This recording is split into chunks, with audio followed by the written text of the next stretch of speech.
10 vuotta sitten merenneito unelmoi elosta maan päällä. En ole ikinä nähnyt ihmistä näin läheltä. Nyt hänen tyttärensä uneksii merestä. Tiedätkö mitä? Joskus minä jopa teeskentelen, että minulla on evät.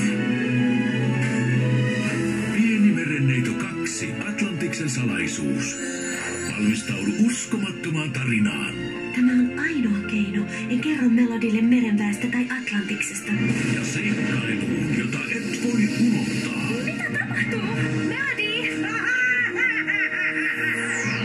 Walt Disney Pictures ylpeänä esittää uuden täyspitkän piirroselokuvan.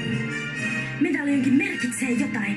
Ja koska se halutaan salata, otan siitä selvää itse. Pieni merenneito 2, Atlantiksen salaisuus. Tulossa videona ja DVD:nä. Olen liian vanha tähän.